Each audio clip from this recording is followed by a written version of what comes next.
Philippine Coast Guard. Ang Philippine Coast Guard nakaantabay sa Tacloban Port para sa ligtas na biyahe ngayong Semana Santa 2026. Detalye sa report ni RH29, Boy Gonzales. Boy!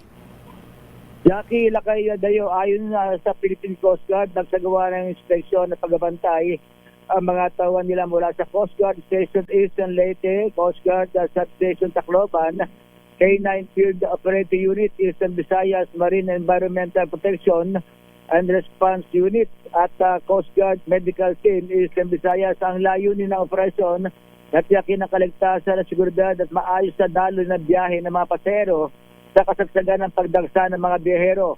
Patuloy namang pagpapaala ng mga Philippine Coast Guard sa publiko na maging maingat at unahin ang kaligtasan sa kanila paglalakbay ngayong Semana Santa. Samantala, umabot sa kabuwang 72,000 mahigit na pasahero ang naitala ng PCG sa mga pantalan sa buong bansa. Mula ito ay bilang bahagi ng off-ground biyaheng ayos ngayong Semana Santa. Sa nabagit na bilang, 39,182 outbound passenger o paalis na mga pantalan, habang 32,000 mahigit naman ang inbound passenger o mga dumarating. Iniulat din ng PCG na umabot na sa 399 na sasakyan pandagat at 118 motorbangka sa kanilang na-inspeksyon sa ilalim ng pinaigting na pagbabantay. Ito si Boy Gonzales, Boy. Sa Arizona sa Pilipinas. Sakay. Si Yorme ba nag-sponsor ba yan ng pabasa? May pabasa ba sa diyan sa Manila? Itong si si Romulo Caralipio, may pabasa ito tuwing Holy Week ha? May pabasa ba siya sa may Tondo? Sa Sitiolo, sa Tondo na kay marami. At pati sa ang nakita ko yung taon-taon yan, sa yung sa headquarters ng Manila Police District, mayroong pabasa. Yung mga nasa Oblo, may pabasa din, ha? Mga kakosa. Yung mga police mismo yung Boy, nagbasa. ngayong Holy Week ka daw nila kailangan sa Oblo. Ayan, pasyalan mo daw sila. Ayan, magdala ka daw ng pagkain ng mga magbabasa ng pasyon sa Oblo. Ayan. Lakay, parami akong kasamang pulis niya. Sabi ko, may warrant ba ako? Wala naman daw.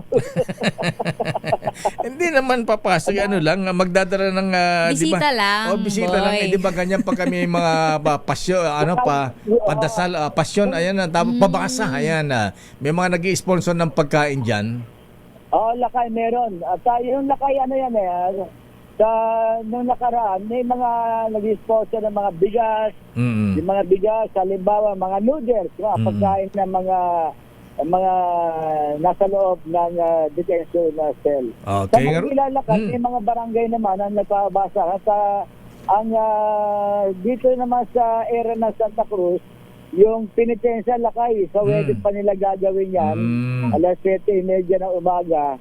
Magsisimula dito sa barangay, acting chairman na Rizaldo Fernandino. Sa may Manila North, lalabas sila, mag-iikot sila sa Blooming Street, sa Aurora Boulevard, yung mga nagpipinitensya. Yan, sa araw naman yan ng Webes. Sa ngayon, ang hinahanap ko lang kayo yung mga napapabasa ngayon sa mga barangay. Yan yung mamaya lakit pag nakakita ng paparinig ka, baka nagbago na yung tono ng iba. Yung iba kasi binabago nila yung tono, pero yung tono ng pabasa, ay yung talagang yung dati, yung lumang tono ng pabasa. Alamin natin yung lakay sa pag-ikot dito sa lungsod ng Maynila. Yung libre sakay, lakay tuloy pa rin sa Maynila. Yung libre sakay. Libre sakay. Okay, good. Pag-araw ng libre sakay sa lungsod ng Maynila, yung mga tinalagang mga passenger jeep na sa mga ruta na pwedeng sumakay ng libre. Ito si Boy Gonzales para sa Lista Arizona sa Pilipinas, una sa Pilipino. Maraming salamat, Boy G. Boy Gonzales.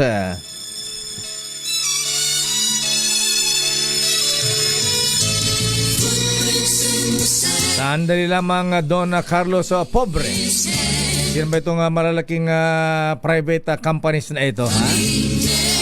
Kumpanya ba ni Ninong Don Ramon San Miguel ang? Mga Ayala, ayan, MVP, ayan, Manny Villar. Ano ba mga malalaking kumpanya, Miss Jackie? Meralco, ayan. Hindi naman. Nagwawala ka. Oo, ang Meralco Iba yun. ang Meralco yata, Joe Saldarriaga, mukhang kukuryente nyo ang ginanatahanan sa taas singil ngayon. Malaki. Oo. Pero mo mataas na yung LPG. Ayun, o nga pala, Tataas pa tong LPG. kuryente. Oo. Nako. Ang birang buhay ito. Sandali lang sa mga reports. Ayan, naku, sabi ni Heta. Sabi mo lakay, time check lang si Jackie, tinuloy-tuloy mo na. Ayan, sandali lamang Het. Ayan, mahirap i-manage itong mga commercials natin, ano, ha? Ayan, relax na lang dyan. Ayan, at may on the air natin lahat yan. Ayan, pero alam mo, kuyang attorney Mike Enriquez, Sherwin Enriquez, ayan, Noble Royal Nicolas, Cesar Bautista at Mr. Cesar Lee. Aba, eto. Kuyang, ayan, present ako. Aba.